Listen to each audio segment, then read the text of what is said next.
আসসালামু আলাইকুম সুপ্রিয় শিক্ষার্থীবৃন্দ, কেমন আছো তোমরা? আশা করি সবাই ভালো আছো, সুস্থ আছো এবং নিরাপদে আছো। করোনাকালীন এই সময় তোমরা সবাই স্বাস্থ্যবিধি মেনে চলছো।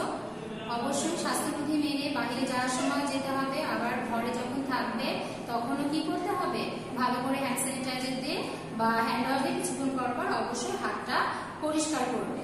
আর দীর্ঘ সময় তোমরা ঘরে আছো, হয়তো তোমাদের মানসিকভাবে খুব খারাপ লাগছে যে এভাবে তোমরা অভ্যস্ত না, তো এই সময়টার সাথে আসলে আমাদের মানিয়ে নিতে হবে। আর অবশ্যই পড়াশোনার পাশাপাশি তোমাদের যে ভালো লাগার কাজগুলো আছে, ছবি আঁকা হতে পারে, গান গাওয়া হতে পারে, বিভিন্ন ধরনের কাজ আছে, সেগুলো করার চেষ্টা করবে যেটা তোমার ভালো লাগে। আর বাবা মাকে অবশ্যই ঘরের কাজে কি করবে, সাহায্য করবে। আর নতুন নতুন কিছু যদি শেখার চেষ্টা করো সেটাও কিন্তু খারাপ না। ওকে, আমরা তাহলে ক্লাসে চলে যাই। শিমুল মেমোরিয়াল অনসাথ স্কুল অ্যান্ড কলেজের অনলাইন ক্লাসে তোমাদের সবাইকে স্বাগতম। উপস্থাপনায় আমি সাবরিনা আইরিন সাথী, বিজ্ঞান বিভাগ, শিমুল মেমোরিয়াল অনসাথ স্কুল অ্যান্ড কলেজ, রাজশাহী। তোমরা দেখতে পাচ্ছ আজকে আমাদের যে পাঠটা রয়েছে, এখানে আমাদের পরিবেশ অধ্যায় প্রথম, পরিবেশ দূষণ অধ্যায় দ্বিতীয়। এটা তোমাদের প্রথম সাময়িকে হয়ে গিয়েছে, যেহেতু দ্বিতীয় সাময়িকের সিলেবাসেও এটা রয়েছে। আমাদের এখন আজকে থেকে কি হলো, রিভিশন ক্লাস শুরু হলো। তো আজকে আমরা দুটো অধ্যায়ের গুরুত্বপূর্ণ কিছু টপিকস একদিনে আলোচনা করব। এখন শুরুতে আমরা দেখে নেই যে আজকে ক্লাস শেষে তোমরা কি কি শিখতে পারবে। প্রথমে কি দেখতে পাচ্ছ, উদ্ভিদ ও প্রাণীর পারস্পরিক নির্ভরশীলতা ব্যাখ্যা করতে পারবে, খাদ্য শৃঙ্খল ও খাদ্যজাল কি তা ব্যাখ্যা করতে পারবে, পরিবেশ দূষণের কারণ ও উৎসসমূহ চিহ্নিত করতে পারবে, বিভিন্ন ধরনের পরিবেশ দূষণ সম্পর্কে বলতে পারবে। এখন আলোচ্য বিষয়সূচিতে কি কি রয়েছে, অর্থাৎ আমি আজকে কি কি বিষয় নিয়ে তোমাদের সাথে আলোচনা করবো আমরা দেখে নেই। উদ্ভিদ ও প্রাণীর নির্ভরশীলতা, খাদ্য শৃঙ্খল, খাদ্যজাল, পরিবেশ দূষণের উৎস ও কারণ, পরিবেশ, বিভিন্ন ধরনের পরিবেশ দূষণ। প্রথমে যেহেতু আমাদের প্রথম অধ্যায়টা রয়েছে আমাদের পরিবেশ, আমরা সেটা দিয়ে আলোচনা শুরু করছি। তো আমাদের পরিবেশ যখন এলো, তো পরিবেশ কি তোমরা সেই দেখা যাচ্ছে প্রাইমারি থেকে 3 থেকে তোমরা কি করছো, তো তোমরা অনেক ছোটবেলা থেকে পরিবেশ কি জেনে আসছো। তো পরিবেশটা কি, আমাদের চারপাশে যা কিছু আছে সেগুলো নিয়ে আমাদের পরিবেশ, তাই না? পরিবেশ হচ্ছে দুই ধরনের, একটা হচ্ছে প্রাকৃতিক পরিবেশ আর এটা হচ্ছে মানুষ সৃষ্ট পরিবেশ। তো প্রাকৃতিক পরিবেশের মধ্যে রয়েছে গাছপালা, এগুলো রয়েছে। আর হচ্ছে মানুষ সৃষ্ট পরিবেশের মধ্যে কি কি রয়েছে, যে বিভিন্ন ধরনের স্কুল কলেজ সব বিভিন্ন প্রতিষ্ঠান, বিল্ডিং, তাই না? তো এই সমস্ত কিছুই হচ্ছে আমাদের পরিবেশের অংশ। তো দেখো এই পরিবেশে আমাদের কি রয়েছে, উদ্ভিদ এবং প্রাণী দুই ধরনের কি জীব রয়েছে। তো এই যে উদ্ভিদ ও প্রাণী দুই ধরনের জীব রয়েছে, এই জীবগুলো বিভিন্নভাবে কি একে অপরের উপর নির্ভরশীল, অর্থাৎ তাদের একে অপরকে ছাড়া কিন্তু চলবে না। তো বিভিন্নভাবে যে উদ্ভিদ ও প্রাণী একে অপরের সাথে উপর নির্ভরশীল, একে অপরের উপর ডিপেন্ড করে, তো কিভাবে করে আমরা দেখে নিই। প্রথমে আছে কি, উদ্ভিদের ত্যাগ করা অক্সিজেন কি করছে, প্রাণী হচ্ছে শ্বাস গ্রহণে কি করছে, সহায়তা করছে। তো উদ্ভিদ আমরা জানি যে কি করে, উদ্ভিদ হচ্ছে কার্বন ডাইঅক্সাইড গ্রহণ করে নিজের খাদ্য তৈরি করে, আর যে অক্সিজেনটা ছেড়ে দেয় সেটা মানুষ সহ অন্যান্য প্রাণী যারা আছে তারা কি করে, তারা হচ্ছে প্রশ্বাসের সময় গ্রহণ করে। তো এটার জন্য কি করে, এটার জন্য এই যে প্রাণী আছে, প্রাণী কিন্তু উদ্ভিদের উপর নির্ভরশীল। তারপরে আমরা দেখতে পাচ্ছি যে বিভিন্ন অংশ উদ্ভিদে কি করছে, খাদ্য হিসেবে গ্রহণ করছে। তোমরা এখানে দেখতে পাচ্ছ, এখানে শাকসবজি, ফলমূল সব বিভিন্ন ধরনের খাবার রয়েছে। সবগুলোই কি আমরা কোথা থেকে পাই, আমরা উদ্ভিদ থেকে পাই। তার মানে উদ্ভিদ থেকে আমরা মানুষ সহ অন্যান্য যেগুলো প্রাণী আছে, উদ্ভিদ থেকে কিন্তু বিভিন্ন ধরনের উদ্ভিজ্জ খাদ্য পেয়ে থাকে। তার মানে খাদ্যের জন্য কিন্তু প্রাণী উদ্ভিদের উপর নির্ভরশীল। এরপরে আমরা দেখতে পাচ্ছি প্রাণীর বাসস্থান তৈরিতে। প্রাণীর হচ্ছে বাসস্থান তৈরিতে কিভাবে, দেখো বিভিন্ন ধরনের পশু পাখি আছে, যে পাখি যেমন কি করছে, আমাদের যে উদ্ভিদ আছে বা গাছ আছে সেখানে বাসা বাঁধছে, তার মানে তার বাসস্থানের জন্য কিন্তু সে কি করছে, উদ্ভিদের উপর নির্ভরশীল। আবার আমরা যারা মানুষ আছি তাদেরও কিন্তু কি করা হয়, বিভিন্ন ঘর বাড়ি তৈরি করতে যেগুলো সরঞ্জাম লাগে তার মধ্যেও কিন্তু উদ্ভিদের এই যে অংশগুলো লাগে, যেমন কাঠ বা সেগুলো আমরা ইউজ করছি, এগুলো আমরা কোথা থেকে পাচ্ছি, এগুলো আমরা উদ্ভিদ থেকে পাচ্ছি। তাহলে আমরা দেখতে পাচ্ছি যে প্রাণী সরাসরি বাসস্থান হিসেবেও গাছ ব্যবহার করছে, আবার কি করছে, আবার হচ্ছে দেখা যাচ্ছে যে মানুষ যারা আছে তারা তাদের হচ্ছে আসবাবপত্র থেকে শুরু করে বিভিন্ন ধরনের বাড়ি তৈরি করতে যে হচ্ছে আনুষঙ্গিক যে উপকরণগুলো রয়েছে সেগুলো কোথায় থেকে ব্যবহার করছে, সেগুলো হচ্ছে উদ্ভিদ থেকে প্রাপ্ত অংশ থেকে ব্যবহার করছে। তাহলে আমরা কি কি দেখলাম, দেখো প্রথমে দেখলাম এই যেখানে তোমরা দেখতে পাচ্ছ কিভাবে হচ্ছে উদ্ভিদের থেকে আমাদের হচ্ছে অক্সিজেন পাচ্ছি আর প্রাণী হচ্ছে গ্রহণ করছে, আর উদ্ভিজ যে খাদ্যগুলো আমরা সেগুলো কোথা থেকে পাচ্ছি, উদ্ভিদ থেকে পাচ্ছি। পারছি। আর বাসস্থান তৈরিতেও কি করছে, প্রাণী উদ্ভিদের উপর নির্ভরশীল। এরপর দেখো উদ্ভিদ কিভাবে হচ্ছে তোমার হচ্ছে প্রাণীর উপর নির্ভরশীল সেটা আমরা দেখি। প্রথমে দেখতে পাচ্ছ খাদ্য তৈরি ও সালোক সংশ্লেষণ।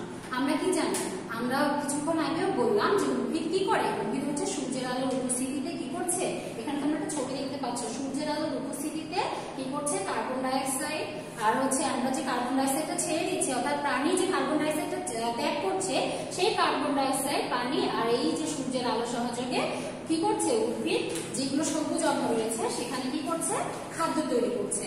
খাদ্য তৈরি করার পর এই যে দেখছো কার্বোহাইড্রেট এখানে আছে, কার্বোহাইড্রেট আছে, শর্করা জাতীয় খাদ্য তৈরি করছে, আর কি করছে, অক্সিজেন যেটা আছে সেটা ছেড়ে দিচ্ছে।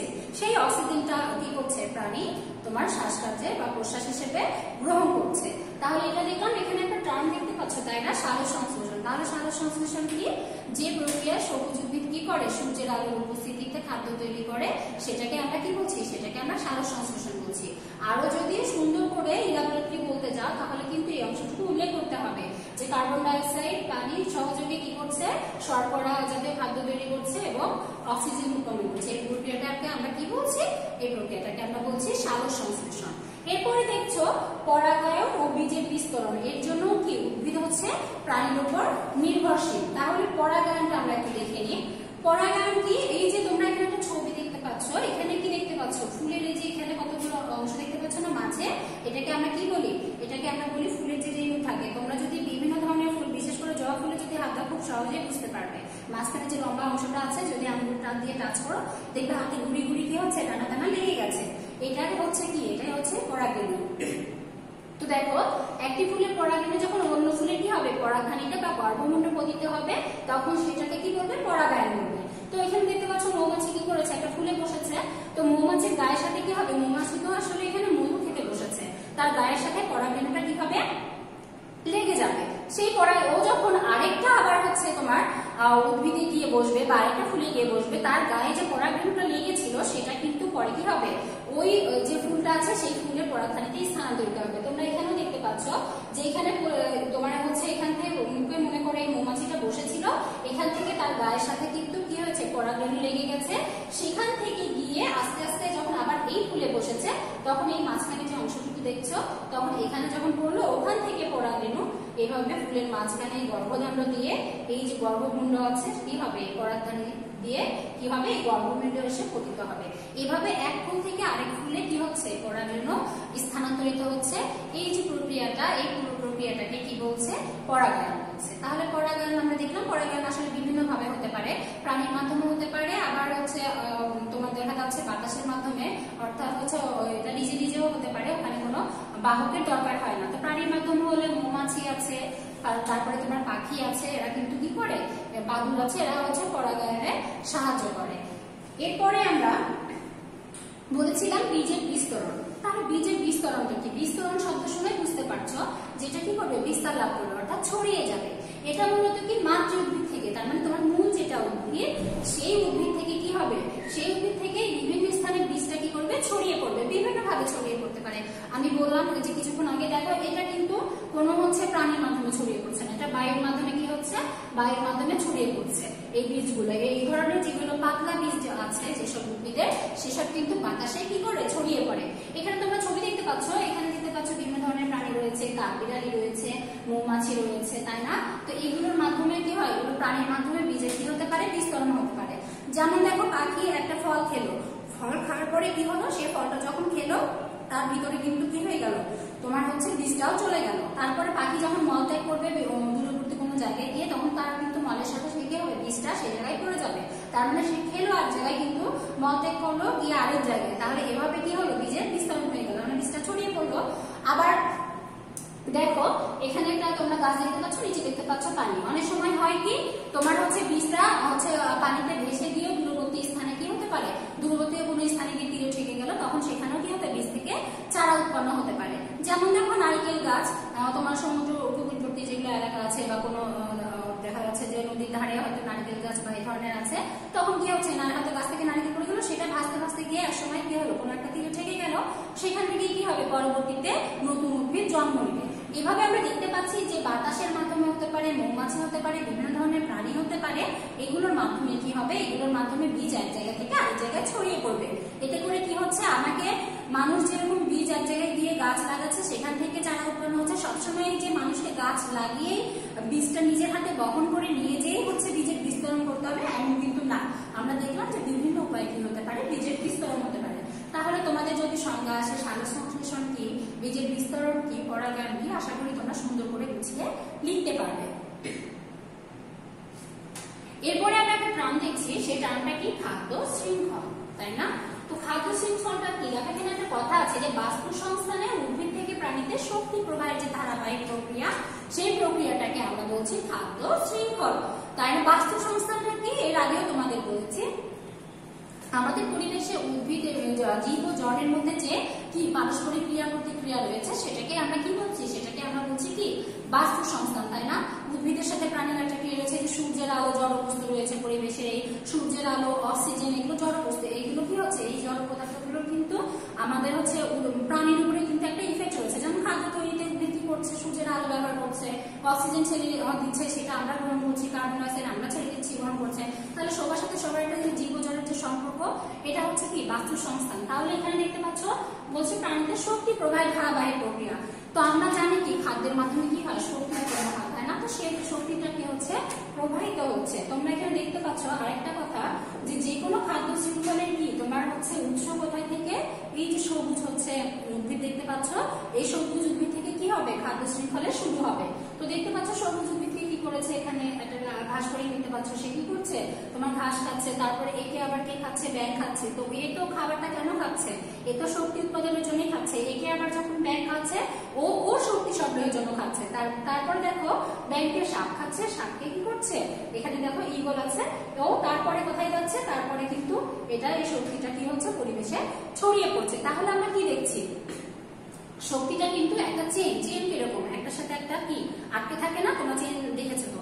তো শিকলের মতো কি হয়েছে, শক্তিটা এক জায়গা থেকে আরেক জায়গায় কিন্তু প্রবাহিত হচ্ছে, পুনরায় এভাবে চক্রাকারে ঘুরতে আছে।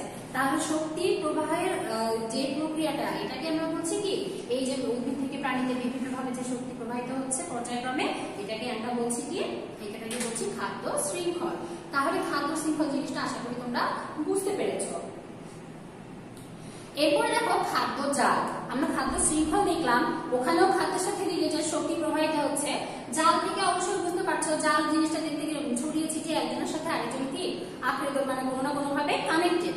তো এই যে খাদ্য জাল যেটা দেখছো, একটা খাদ্য জালে কি থাকে, খাদ্য জালে অনেকগুলো খাদ্য শৃঙ্খল থাকে। কিছুক্ষণ আগে আমরা একটা খাদ্য শৃঙ্খল দেখলাম না, এরকম কিন্তু অনেকগুলো কি থাকবে, অনেকগুলো তোমার কি করবে, খাদ্য শৃঙ্খল একসাথে মিলিত হয়ে এই খাদ্য জাল গঠন করবে। তো তোমরা একটু খেয়াল করে দেখো, এই যে এখানে আমরা কিছুক্ষণ আগে যে ঘাস ফড়িং এর ব্যাপারটা দেখলাম, ঘাস ফড়িংকে ব্যাঙ খাচ্ছে, ব্যাঙকে আবার ঈগল খাচ্ছে, এখানে একটা কি আছে খাদ্য শৃঙ্খল। এই পাখিকে দেখো ওল খাচ্ছে, একে আবার হচ্ছে পাইথন খাচ্ছে, এটা একটা খাদ্য শৃঙ্খল। তারপরে ইঁদুরকে আবার কে খাচ্ছে, ঈগল খাচ্ছে। তাহলে এখানে দেখো পর্যায়ক্রমে কতগুলো খাদ্য শৃঙ্খল একসাথে জোট বেঁধে আছে, তাই না? কোনো সিঙ্গেল হচ্ছে খাদ্য শৃঙ্খল না, কিন্তু এখানে আমি তিনটার কথা অলরেডি বললাম। এছাড়াও এখানে তোমরা যদি ভালো করে খেয়াল করো তাহলে দেখবে এখানে কিন্তু অনেকগুলো খাদ্য শৃঙ্খল রয়েছে, 2 বা ততোধিক খাদ্য শৃঙ্খল রয়েছে। তাহলে 2 বা ততোধিক খাদ্য শৃঙ্খল মিলে কি হবে, খাদ্য জাল গঠিত হবে। তাহলে আমরা দেখলাম যে খাদ্য শৃঙ্খল বলে তখন একটা মাত্র কি শক্তি প্রবাহ দেখছি, আর যখন খাদ্য জাল বলবো তখন কিন্তু এখানে যেহেতু অনেকগুলো খাদ্য শৃঙ্খল, তার মানে কি এখানে আমাদের হচ্ছে শক্তি প্রবাহ বিভিন্ন অনেকগুলো শৃঙ্খলের মাধ্যমে হচ্ছে। তাই খাদ্য জাল আর খাদ্য শৃঙ্খল জিনিসটা কি আশা করি তোমরা বুঝতে পেরেছো। তাই তোমাদের যদি বৈশিষ্ট্য আকারে থাকে অথবা হচ্ছে তোমার পার্থক্য আকারে থাকুক আর সংজ্ঞা আকারে থাকুক, তোমাদের নিশ্চয়ই ভুল হবে না। আমাদের হচ্ছে প্রথম অধ্যায়ে আমরা যতটুকু করলাম, যেহেতু এটা আমাদের রিভিশন ক্লাস, এটা কিন্তু আমরা গুরুত্বপূর্ণ টপিকগুলো বেছে বেছে শুধুমাত্র তোমাদের সাথে আলোচনা করছি, যে জিনিসগুলো নিয়ে তোমাদের সাধারণত সমস্যা হয়। তো আমাদের এখন হচ্ছে প্রথম অধ্যায়ে আমরা যতটুকু ছিল ততটুকু নিয়ে আলোচনা করলাম। আমরা এখন কি করেছি, দ্বিতীয় অধ্যায়ে চলে এসেছি, এটা হচ্ছে পরিবেশ দূষণ। তাহলে পরিবেশ দূষণটা কি? পরিবেশ দূষণ হচ্ছে আমাদের যে পরিবেশের যে উপাদানগুলো রয়েছে, সে স্বাভাবিক অবস্থা থেকে যদি এমন একটা অবস্থার সৃষ্টি হয় যখন কি হবে, তা পরিবেশের জন্য ক্ষতিকর, যা হচ্ছে দেখা যাচ্ছে জীব এবং হচ্ছে জীবের জন্য ক্ষতিকর, সেটাকে আমরা কি বলছি, পরিবেশ দূষণ, তাই না?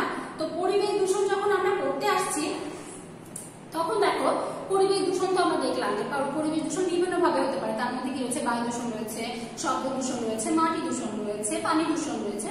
তো বিভিন্ন ধরনের যে দূষণগুলো দেখছি তার মধ্যে দেখো প্রথমে আমরা হচ্ছে পরিবেশ দূষণ, এই দূষণগুলোর কারণ ও উৎস জেনে নিই। তো দেখো প্রথমে কি রয়েছে? প্রথমে রয়েছে বায়ু দূষণ। তো বায়ু দূষণটা কিভাবে হয়? দেখো আমাদের কি বায়ুতে বিভিন্ন ধরনের ক্ষতিকর গ্যাস বিভিন্নভাবে যখন নিঃসৃত হয়, যেমন ধূলিকণা রয়েছে, ধোঁয়া রয়েছে, বিশেষ করে যানবাহন এবং কলকারখানার যে কালো ধোঁয়া রয়েছে সেখান থেকে কিন্তু বায়ুটা আমাদের বেশি দূষিত হচ্ছে। তোমরা এখানে দেখতে পাচ্ছ এখানে কি হচ্ছে? এখানে কলকারখানার ধোঁয়া থেকে এই যে দেখো কার্বন ডাই অক্সাইডের মধ্যে বিষাক্ত গ্যাস কি হচ্ছে? নির্গত হচ্ছে। তারপরে তোমার এই যে যানবাহনের কালো ধোঁয়া, এগুলোই মূলত কি? এগুলোই আমাদের কিন্তু বায়ু দূষণের জন্য বেশি দায়ী। শুধু যে কার্বন ডাই অক্সাইড উৎপন্ন হয় তা না, এছাড়া হচ্ছে সালফার ডাই অক্সাইড, তারপরে তোমার কার্বন মনোক্সাইড, এগুলো সব বিভিন্ন ধরনের কি হয়? বিষাক্ত গ্যাস উৎপন্ন হয়, যেটা আমাদের কিন্তু পরিবেশের জন্য ক্ষতিকর, আমাদের মানুষের জন্য কিন্তু, প্রাণীর জন্য কিন্তু ক্ষতিকর। এগুলো হচ্ছে পরিবেশ দূষণের হচ্ছে কারণ। তাহলে দেখো আমি যদি পরিবেশ দূষণ রোধ করতে চাই, এই বায়ু দূষণ আমি রোধ করতে চাই, তাহলে কি করতে হবে? যেহেতু আমার গ্যাস, ধোঁয়া, ধূলিকণা, কলকারখানার যে কালো ধোঁয়া সেখান থেকে আমার বায়ুটা দূষিত হচ্ছে, তাহলে অবশ্যই আমাকে কি করতে হবে? এগুলো যাতে হচ্ছে এগুলো থেকে কম ধোঁয়া নির্গত হয় এবং এগুলো পরিশোধিত হয়ে নির্গত হয়, আমার সেটা দেখতে হবে। আমি তো নিশ্চয়ই কলকারখানা বন্ধ করে দিতে পারবো না, পারবো? আমার তো কলকারখানার প্রয়োজন রয়েছে। তাহলে আমাকে কি করতে হবে? কলকারখানা অবশ্যই তৈরি করতে হবে, তবে সেটা লোকালয় থেকে অনেক দূরে তৈরি করতে হবে, যাতে করে সরাসরি মানুষের উপর সেটার প্রভাব না ফেলে। আর আমাদের এই যে পেট্রোল, ডিজেল সব বিভিন্ন যে তোমার হচ্ছে তেলগুলো, জ্বালানি তেলগুলো ব্যবহার করা হচ্ছে, সেইগুলো মোটর না ব্যবহার করে আমাদের বিকল্প যে গ্যাসগুলো আছে, যেগুলো পরিবেশের জন্য, যেগুলো জ্বালানি ক্ষতিকর না, যেমন দেখো সৌর বিদ্যুতের মাধ্যমে অনেক হচ্ছে যানবাহন চলে। তো এই ধরনের যানবাহনগুলো কি করতে হবে? আমাদের হচ্ছে চালাতে হবে। আর যেগুলো অনেক বেশি পুরাতন হয়ে গেছে যানবাহন, যে ব্যবহারে অযোগ্য, সেগুলো ব্যবহার করলে কিন্তু তোমার বিকল, যেহেতু দেখা যাচ্ছে ধাক্কিয়ে ধুকিয়ে চলছে, ওগুলো থেকে কিন্তু বেশি পরিমাণে কি হয়? কালো ধোঁয়া উৎপন্ন হয়। আর কলকারখানার ক্ষেত্রে আমরা কি করতে পারি? কালো ধোঁয়াটা যখন নির্গত হবে তখন ওইটাকে পরিশোধিত করে কিন্তু নির্গত করা যায়। তো এইভাবে আমরা বায়ু দূষণটা কিন্তু প্রতিরোধ করতে পারি। এরপর তোমরা কি দেখতে পাচ্ছ? পানি দূষণের উৎস ও কারণ। তোমরা এখানে দেখতে পাচ্ছ যে কলকারখানার বিভিন্ন হচ্ছে বজ্র রয়েছে, সেটা কি হচ্ছে? পানিতে এসে মিশে যাচ্ছে নদীর পানিতে। এভাবে কি হবে? এভাবে আমাদের পানি দূষণ হতে পারে। তারপরে দেখো এখানে একটা জাহাজ রয়েছে, জাহাজ আছে, জাহাজে যে তেলটা রয়েছে অনেক সময় কি হয়? সেই জাহাজের তেলগুলো কি আমাদের এই যে সমুদ্রের পানি সহ অন্যান্য যে পানি রয়েছে, যে তো সেখানে কি হতে পারে? এই নদীতে বা হচ্ছে সমুদ্রের পানিতে সেই তেলগুলো পড়ে গিয়ে সেটা থেকেও কিন্তু আমাদের কি হতে পারে? আমাদের পানি দূষিত হতে পারে। তাহলে আবার অনেক সময় দেখা যায় পানিতে মানুষ ময়লা আবর্জনা ফেলে দিচ্ছে, পাশে হয়তো বিভিন্ন জলাশয় রয়েছে, পুকুর রয়েছে, সেখানে কি করছে? যে ময়লাটা আমাদের ডাস্টবিনে ফেলার কথা বা ময়লার যে গাড়িটা আসে সেখানে ফেলার কথা, তারা আশেপাশে সেখানে ফেলে দিচ্ছে। আবার ওখানে দেখা যাচ্ছে যে পুকুরের ধারে স্তূপ করে আছে, নদীর পানিতে ময়লা আবর্জনা ফেলে দিচ্ছে। তো এর ফলেও কিন্তু পানি দূষিত হয়, আমরা জানি। তো পানি দূষণ করতে হলে, রোধ করতে হলে আমাকে কি করতে হবে? পানি দূষণ রোধ করতে হলে অবশ্যই আমাকে কি করতে হবে? এই যে কলকারখানার যে বজ্রগুলো কি হচ্ছে পানিতে মিশে যাচ্ছে, সেগুলো অবশ্যই বের করার আগে, নিষ্কাশন করার আগে সেগুলো কি করতে হবে? পরিশোধিত করে তবে কি করতে হবে? তবে এটা হচ্ছে তোমার বাহিরে, মানে কলকারখানার বাহিরে নিষ্কাশন হতে দিতে হবে। তাহলে কি হবে? তাহলে পানি দূষণটা রোধ করা যাবে। আর যেখানে সেখানে অবশ্যই কি করা যাবে না? জলাশয়ে, বিভিন্ন জলাশয়ে ময়লা আবর্জনা ফেলা যাবে না, এটা থেকে বিরত থাকতে হবে। এভাবে কিন্তু আমরা পানি দূষণটা রোধ করতে পারি। এরপর আমরা কি দেখছি? যে মাটি দূষণ। তো মাটি দূষণের এখানে দেখো মাটি দূষণটা বিভিন্ন ভাবে হয়। আমরা কৃষিকাজে কি করি? কৃষিকাজে আমরা বিভিন্ন ধরনের সার ব্যবহার করি, তাই না? তো রাসায়নিক সার ব্যবহার করি, জৈব সার ব্যবহার করি। তো রাসায়নিক সারটা যেহেতু বেশি ব্যবহার করা হয়, এই যে রাসায়নিক সারটা ব্যবহার করছি, যতটুকু পরিমাণ আমার হচ্ছে ফসল উৎপাদনের দরকার, তার চেয়ে বেশি পরিমাণ কিন্তু কি হচ্ছে? দেখা যাচ্ছে যে মাটিতেই পড়ে যাচ্ছে। তো আমরা যখন রাসায়নিক সার অতিরিক্ত পরিমাণে ব্যবহার করি, তখন কি হয়? সেটা কিন্তু যত গাছ কিছুটা গাছের জন্য কাজে লাগছে, বাকিটা কিন্তু কি হচ্ছে? মাটিতে থেকে যাচ্ছে। আর মাটিতে যখন থেকে যাচ্ছে তখন কিন্তু মাটি দূষিত হয়ে যাচ্ছে, মাটির উর্বরা শক্তি কমে যাচ্ছে। এছাড়া দেখা যাচ্ছে যে আমরা যখন সেই শাকসবজি ওগুলো খাচ্ছি, তখন কিন্তু দেখা যায় সবগুলোই কিন্তু পানিতে ধুয়ে যায় না, বা সবগুলোই কি হয় না? সবগুলোই হচ্ছে উদ্ভিদ অ্যাবজর্ব করতে পারে না। বাকিটা কিন্তু বেশি পরিমাণে যদি রাসায়নিক সার দেওয়া হয়, সেটা কিন্তু যখন মানুষের শাকসবজিগুলো খাচ্ছে সেটাও কিন্তু শরীরের জন্য ক্ষতিকর। তো এটা গেল হচ্ছে তোমার রাসায়নিক সার ব্যবহারের। তারপরে দেখো কি, তারপরে গৃহস্থালী বর্জ্য, গৃহস্থালী যে ময়লা আবর্জনা থাকে সেটাও অনেক সময় কি করছে? মানুষ হচ্ছে নদীতে ফেলে দিচ্ছে। সেখানেও তো বিভিন্ন ধরনের বর্জ্য থাকে, সেখানে থাকে, পলিথিন থাকে, এগুলো কিন্তু মাটিতে কি জানো মিশে যায় না। এগুলো দেখা যায় অনেক বছর লেগে যায়। তো দীর্ঘ একটা সময়ের ব্যাপার, তো কয়েকশো বছর যখন লেগে যায় তারপরে এটা মাটিতে মিশে যায়, তার মানে ধরতে গেলে এটা আমার মাটির সাথে মিশেই না। তো এটা যখন মাটির সাথে মিশবে না, প্লাস্টিক জাতীয় দ্রব্য বা পলিথিন যখন মিশবে না, তখন কিন্তু এটা কি করবে, মাটির উর্বরা শক্তি কমিয়ে দেবে। আর উর্বরা শক্তি কমলে অবশ্যই আমার ফসল উৎপাদনও কমে যাবে। তো এটা হচ্ছে মাটি দূষণ হচ্ছে কারণ দেখলাম আমরা। আরেকটা কি দেখলাম, যে কলকারখানার রাসায়নিক পদার্থ তেল, ওই যে কলকারখানার রাসায়নিক পদার্থ তেল যেটা আমরা নদীতে চলে যাচ্ছে, ওটা বাদেও কিন্তু অনেক সময় দেখা যাচ্ছে যে যেখানে হচ্ছে কলকারখানা বর্জ্য নিষ্কাশন হচ্ছে, ওটা যেখানে নিষ্কাশন হচ্ছে সেখানে আস্তে আস্তে অনেক সময় কি হয় যে মাটি তোমার হচ্ছে যে স্থলভাগ আছে সেটা দিয়েও কিন্তু নিষ্কাশিত হয়। তো সেক্ষেত্রে যে দিক দিয়ে ওটা যাচ্ছে, অনেক সময় বৃষ্টি হচ্ছে, বৃষ্টির পানিতে ধুয়েও কিন্তু সেগুলো আবার মাটিতে চলে যাচ্ছে। এভাবেও আমাদের কি হচ্ছে, আমাদের মাটি দূষণ হচ্ছে। তাই মাটি দূষণ রোধ করতে হলে কি করতে হবে, মাটি দূষণ রোধ করতে হলে অবশ্যই আমাদের রাসায়নিক সার ব্যবহার করলে পরিমিত পরিমাণে ব্যবহার করতে হবে, কীটনাশকটাও তাই। আর আমাদের চেষ্টা করতে হবে জৈব সার এবং জৈব যেগুলো কীটনাশক আছে এবং জৈব উপায়ে যেগুলো পোকামাকড় নিধন করা যায়, সেসব উপায় কি করতে হবে, আমাদের অবলম্বন করতে হবে। সেসব উপায় যদি আমরা হচ্ছে ব্যবহার করি, তাহলে কি হবে, আমার রাসায়নিক সার ও কীটনাশকের ব্যবহারটা কম হবে। এতে করে কিন্তু আমরা মাটি দূষণটাও কমাতে পারবো।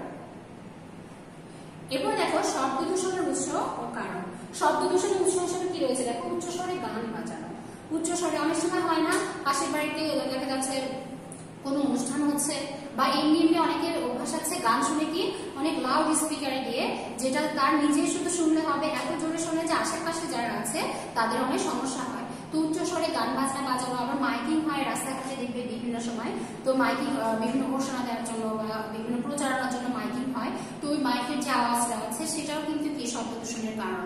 তারপর দেখা যাচ্ছে হর্ন তো গাড়িতে থাকবে, কিন্তু অনেকে কি করে বিনা প্রয়োজনে আবার দেখা যায় অনেক জোরে জোরে হর্ন বাজায় গাড়ি, এটাও কিন্তু শব্দ দূষণের কারণ। তো দেখা যাচ্ছে এখানে তোমরা ছবি দেখতে পাচ্ছ যে এখানে বিভিন্ন লাউড স্পিকার সহ বাসের হর্ন, তারপরে হচ্ছে মাইকের আওয়াজ, এগুলো কিন্তু শব্দ দূষণের বিভিন্ন কারণ হিসেবে দেয়া আছে। তো শব্দ দূষণ হচ্ছে তোমার রোধ করতে গেলে কি করতে হবে আমাদের, আমরা তো হচ্ছে মাইকে প্রচারণা চলবে, গাড়ির হর্ন বাজবে, আর গান বাজনাও চলবে, তবে আমাকে কি করতে হবে, অবশ্যই সেটা সীমিত পরিসরে করতে হবে। স্কুল বা হচ্ছে যে তোমার হাসপাতাল আছে সেগুলোর সামনে হর্ন বাজানো যাবে না। তারপর তোমার কি করতে হবে, যখন হচ্ছে বাসায় পার্সোনালি কেউ গান শুনছে, অবশ্যই তাকে এমন ভাবে স্পিকারটা রাখতে হবে যাতে করে আমার পাশের বাসার বা পার্শ্ববর্তী যেগুলো ঘর বাড়ি আছে তাদের যাতে কি না হয়, তাদের যাতে বিরক্তির কারণ না হয়। আর হচ্ছে আমরা যখন মাইক বাজাবো বিভিন্ন প্রোগ্রামে, সেটাও কি করতে হবে, অল্প শব্দ দিয়ে বাজাতে হবে।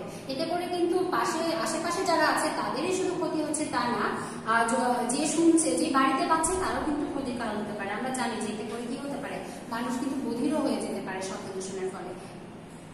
এটা আমরা বিভিন্ন দূষণ দেখে ফেললাম অলরেডি, যে দূষণের কারণ ও হচ্ছে উৎস সম্বন্ধে দেখে ফেললাম।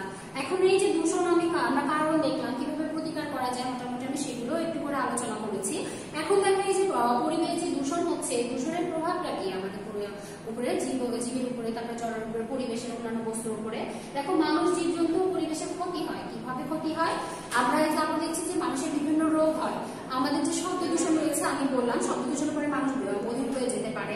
তারপরে মানুষের যাদের হচ্ছে হৃদরোগ রয়েছে, তারপরে হাই ব্লাড প্রেশার রয়েছে, তাদের কিন্তু কি হতে পারে, তাদের যে কোনো সময় হচ্ছে তোমার অসুস্থ হয়ে যেতে পারে। তারপরে তোমাদের দেখো বায়ু দূষণের ফলে আমাদের কি হতে পারে, ফুসফুসের ক্যান্সার হতে পারে। আমাদের হচ্ছে এরপরে রয়েছে দেখো মাটি দূষণ। মাটি দূষণের ফলে আমি বললাম যে মানুষের মাটি দূষণের ফলেও কিন্তু মানুষের রোগ হতে পারে। দেখা যাচ্ছে যে কীটনাশক যেগুলো ইউজ করা হচ্ছে, যার ফলে মাটি দূষণ হচ্ছে, সেগুলো যদি মানুষের শরীরে কোনোভাবে প্রবেশ করে খাদ্যের মাধ্যমে, তাহলে কি হবে, স্কিন ক্যান্সার সহ বিভিন্ন ধরনের ক্যান্সার হতে পারে। তারপর দেখো পরিবেশে যে একটা স্বাভাবিক যে উপাদানগুলো রয়েছে, যখন আমার এই যে বিভিন্ন ধরনের দূষণ হচ্ছে, তখন কিন্তু স্বাভাবিক উপাদানটা কি হচ্ছে, স্বাভাবিক ভাবে থাকছে না। যেমন দেখো যদি আমরা কি করি, এই যে পরিবেশ দূষণের ফলে কি হচ্ছে, তোমার পৃথিবীর তাপমাত্রা বেড়ে যাচ্ছে। গ্রিন হাউস তোমরা এর আগেও পড়েছো। তো পৃথিবীর তাপমাত্রা বেড়ে গেলে কি হবে, পৃথিবীর তাপমাত্রা বেড়ে গেলে তোমরা দেখতে পাচ্ছ এই যে বরফ কি হবে, বরফ গলে যাবে, সমুদ্র পানির যে উচ্চতা রয়েছে সেটা কি হবে, সেটা বেড়ে যাবে।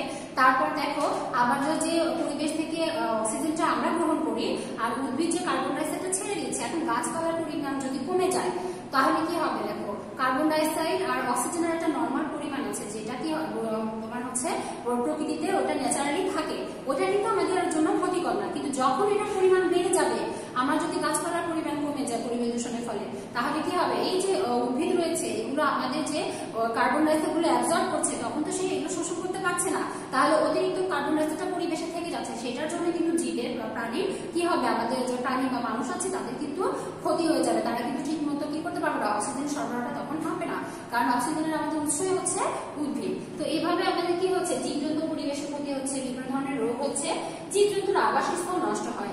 আমরা শুরুতেই বলেছিলাম যে বিভিন্ন ধরনের জীবজন্তু রয়েছে, তারা কি করে, তারা দেখা যাচ্ছে যে গাছের কোঠরে বাস করছে, যেমন কাঠবিড়ালি আছে, তারপরে বিভিন্ন ধরনের প্রাণী আছে যারা কি করে গাছের ডালে বসবাস করছে, পাখি রয়েছে তারা হচ্ছে কি করছে, গাছে হচ্ছে বাসা তৈরি করছে। তাহলে এই যে গাছটা কি হচ্ছে, উদ্ভিদটা যেহেতু জীবজন্তুর আবাসস্থল হিসেবে ব্যবহার হচ্ছে, যখন পরিবেশ দূষণ হবে তখন কিন্তু আমার কি হবে, বিভিন্ন ধরনের প্রাকৃতিক দুর্যোগ দেখা দিবে, ঘূর্ণিঝড় দেখা দিবে, খরা দেখা দিবে, এইগুলোর ফলে কি হতে পারে, প্রাকৃতিক দুর্যোগের ফলেও আমার কিন্তু গাছপালা ধ্বংস হয়ে যেতে পারে, এতে করে যেমন জীবজন্তুর আবাসস্থল নষ্ট হবে, আবার কি হতে পারে যে মানুষ বিভিন্নভাবে যখন গাছপালা কেটে ফেলে তখন কি হতে পারে, তখন কিন্তু জীবজন্তুর আবাসস্থল নষ্ট হতে পারে। তো আলটিমেটলি আমরা দেখছি যে আমাদের প্রাকৃতিক দুর্যোগটার কারণ হচ্ছে কিন্তু পরিবেশ দূষণের, অতিরিক্ত পরিবেশ দূষণের ফলে কিন্তু এই প্রাকৃতিক দুর্যোগগুলো দেখা দেয়। তো এই জন্য আমাদের কি হচ্ছে, জীবজন্তুর আবাসস্থল নষ্ট হচ্ছে, খাদ্য শৃঙ্খল ধ্বংস হচ্ছে। খাদ্য শৃঙ্খল আমরা কি লিখেছিলাম, সবুজ উদ্ভিদ থেকে খাদ্য শৃঙ্খলটা শুরু হয়েছে, একটা প্রাণীকে আরেকটা প্রাণী কি করছে, খাচ্ছে, খাদ্য হিসেবে গ্রহণ করছে, করে সে শক্তি পাচ্ছে। এবার পর্যায়ক্রমে চলছে না, যখন আমার পরিবেশ দূষণ হবে তখন কি হবে, কোনো একটা প্রাণীর যদি খাদ্য সংকট দেখা দেয় তাহলেই কিন্তু আরেকটা প্রাণীর হচ্ছে খাদ্য সংকট দেখা দিবে। কারণ তুমি দেখো, ঘাস ফড়িংয়ের সংখ্যা যদি কমে যায়, ব্যাঙের খাদ্যের অভাব হলো, তারপরে ব্যাঙকে যেহেতু সাপ খাচ্ছে, ব্যাঙ যদি আবার ঘাস ফড়িং হচ্ছে পাচ্ছে না, তাহলে কি হবে, তাহলে সাপের খাদ্যের অভাব দেখা দিল। এভাবে পর্যায়ক্রমে সাইক্লিক আকারে চলতে থাকবে, একজনের ইয়ে হলে আরেকজনের মধ্যে কি হবে না, শক্তিটা প্রবাহিত হবে না। আর আমরা জানি যে প্রত্যেকটা জীবেরই কিন্তু, প্রাণীরই কিন্তু পরিবেশে কি রয়েছে, পরিবেশে একটা ভূমিকা রয়েছে, একটা হচ্ছে তোমার যেহেতু প্রত্যেকটা আমার প্রাণীর হচ্ছে পরিবেশে একটা ভূমিকা রয়েছে এবং উপকারী ভূমিকাও রয়েছে, এর জন্য কিন্তু আমার প্রত্যেকটা প্রাণী টিকে থাকাটাই জরুরি। কোনো না কোনো ভাবে কিন্তু সবাই আমাদের, সেটা পোকামাকড় হোক, কীট পতঙ্গ হোক, আমাদের মনে হচ্ছে যে এটা তো কোনো কাজ নাই, আসলে তো তা না, কোনো ভাবে সবাই কিন্তু আমাদের কি করছে, আমাদের পরিবেশটাকে সুন্দর রাখতে বা পরিবেশের স্বাভাবিক পরিস্থিতি টিকিয়ে রাখতে সহায়তা করছে। যেমন দেখো কেঁচোর কথাই ধরো, কেঁচোটা কি হচ্ছে, দেখে মনে হচ্ছে এটা তো একটা অপ্রয়োজনীয় জিনিস, কিন্তু কেঁচো কিন্তু প্রাকৃতিক লাঙ্গল হিসেবে ইউজ হয়। কিভাবে দেখো, কেঁচো হচ্ছে তোমার এই জানো যে মাটি খুঁড়ে খুঁড়ে কি করে, এক জায়গায় বসবাস করে, এক জায়গা থেকে আরেক জায়গায় স্থানান্তরিত হয়। এই কেঁচোর ফলে কি হয়, তোমার যে নাইট্রোজেন রয়েছে সেটা কিন্তু কি হয়, সেটা মাটিকে ধরে রাখতে সহায়তা করে। এইভাবে প্রত্যেকটা জিনিসের একটা উপকারী দিক রয়েছে। পৃথিবীর তাপমাত্রা বৃদ্ধি পাওয়ার কথা আমি বলেছি, যে গ্রিন হাউস ইফেক্ট যেটা আছে সেটার ফলে কি হচ্ছে, প্রতিদিন কার্বন ডাই অক্সাইডের পরিমাণ বেড়ে যাচ্ছে, তখন কি হচ্ছে, আমাদের হচ্ছে পৃথিবীর তাপমাত্রাটাও তোমার হচ্ছে বেড়ে যাচ্ছে, ফলে বৈশ্বিক উষ্ণায়ন দেখা দিচ্ছে। জমির উর্বরতা নষ্ট হওয়ার কথা আমি তোমাদের মাটি দূষণের সময় বলেছিলাম, যে কি হচ্ছে, পলিথিন সহ অন্যান্য যেগুলো তোমার হচ্ছে দ্রব্য, যেগুলো কি হয় না, সহজে মাটির সাথে মিশে যায় না, সেগুলো যদি মাটিতে থেকে যায় মাটির উর্বরতা কিন্তু নষ্ট হয়ে যায়। অতিরিক্ত কীটনাশক যখন ইউজ করা হয় বা হচ্ছে তোমার দেখা যাচ্ছে যে অন্যান্য যে সার ব্যবহার করা হচ্ছে, এতে করে কি মাটিতেও কিন্তু অম্ল ক্ষারের একটা নির্দিষ্ট পরিমাণ রয়েছে। কোনো কারণে যদি অম্লত্বের পরিমাণও বেড়ে যায়, আর মানে অ্যাসিড যেটা, ওটার পরিমাণও বেড়ে যায়, ক্ষারের পরিমাণও বেড়ে যায়, তাহলে কিন্তু দুটাই কি হবে, দুটাই হচ্ছে মাটির উর্বরতা নষ্ট করবে এবং ফসল উৎপাদনের জন্য ক্ষতিকর। তাহলে আমরা আজকে কি কি দেখলাম, আমরা হচ্ছে প্রথম অধ্যায়ে খাদ্য শৃঙ্খল, খাদ্যজাত করলাম, পরাগায়ন করলাম, সালোক সংশ্লেষণ করলাম। দ্বিতীয় অধ্যায়ে আমরা কি করলাম, বিভিন্ন ধরনের পরিবেশ দূষণের কারণ দেখলাম, কিভাবে প্রতিরোধ করা যায় দেখলাম, তারপর পরিবেশ দূষণের প্রভাব দেখলাম। এখানে তোমরা আরেকটা ছবি দেখতে পাচ্ছ, আমি বলেছিলাম যে মানুষের উপর ইফেক্ট ফেলছে। তো এখানে দেখো এয়ার পলিউশনের ফলে কি হচ্ছে, এই যে আমি বললাম যে কার্বন মনোক্সাইড সব বিভিন্ন ধরনের আছে, বিষাক্ত গ্যাস আছে, সেগুলো কি হচ্ছে, সেগুলো আমাদের ফুসফুসের শ্বাস প্রশ্বাসের ক্ষতি করছে, ক্যান্সার তৈরি করছে। তারপরে দেখো ওয়াটার পলিউশনের ফলেও কি হচ্ছে, আমাদের বিভিন্ন ধরনের পানিবাহিত যেগুলো রোগ আছে, ডায়রিয়া, কলেরা, এগুলো কিন্তু পানি যদি অবিশুদ্ধ হয়ে যায়, দূষিত হয়ে যায়, সেই পানিটা পান করলেও কিন্তু পরিবেশ দূষণের ফলে কি হতে পারে, আমাদের এসব রোগ হতে পারে। সয়েল পলিউশনের ফলে আমি বলেছি স্কিন ক্যান্সার সহ অন্যান্য বিভিন্ন ধরনের ক্যান্সার হতে পারে, অন্যান্য রোগ হতে পারে। আর গ্রিন হাউসের কথা এর আগেও বলেছি, তোমরা দেখেছো যে পৃথিবীর তাপমাত্রা কিভাবে বেড়ে যায়। এটা একটা পুরো একটা অধ্যায় ছিল যেখানে আমি ডিটেইল আলোচনা করেছি। তো আশা করি তোমরা এই দুটো অধ্যায় সম্পর্কে খুব ভালো ধারণা পেয়েছো। তোমরা যেহেতু এই কাজগুলো আগে করেছো, জাস্ট আজকে হচ্ছে কি হচ্ছে, আজকে থেকে তোমাদের রিভিশন শুরু হলো। তো রিভিশন ক্লাসগুলো মনোযোগ সহকারে করবে, যেহেতু এখানে আমরা গুরুত্বপূর্ণ টপিকগুলো নিয়ে আলোচনা করছি, তোমাদের এটা আবার নতুন করে কি করা হচ্ছে, মেমোরাইজ করানো হচ্ছে, তাই মনোযোগ সহকারে অবশ্যই ক্লাসগুলো করবে। তো মূল্যায়নে কিছু প্রশ্ন রয়েছে, আমরা দেখে নিই। প্রথমে কি রয়েছে, পরাগায়নে সাহায্য করে এমন দুটি প্রাণীর নাম উল্লেখ করো। আমি যখন পরাগায়ন করিয়েছিলাম ছবিও দেখেছিলাম যে বিভিন্ন ধরনের প্রাণী রয়েছে, তার মধ্যে কি রয়েছে, মৌমাছি রয়েছে, পাখি রয়েছে, বাদুড় রয়েছে, কাঠবিড়ালি রয়েছে, সেখান থেকে যে কোনো দুটো নাম তোমরা বলবো। পরিবেশের দূষণগুলো কি কি? তো পরিবেশের দূষণগুলো কি কি? অনেক ধরনের দূষণ রয়েছে, তার মধ্যে যেহেতু তোমাদের 4টা দূষণ রয়েছে তোমাদের বইয়ে, মাটি দূষণ, পানি দূষণ, তারপরে বায়ু দূষণ রয়েছে, তো আর হচ্ছে সাউন্ড পলিউশন যেটা শব্দ দূষণ। তো ওই 4টা নাম উল্লেখ করলেই হবে। বাস্তু সংস্থানে উদ্ভিদ থেকে প্রাণীতে শক্তি প্রবাহের প্রক্রিয়াটির নাম কি? আমরা খাদ্য শৃঙ্খল করলাম না, তখন দেখলাম না?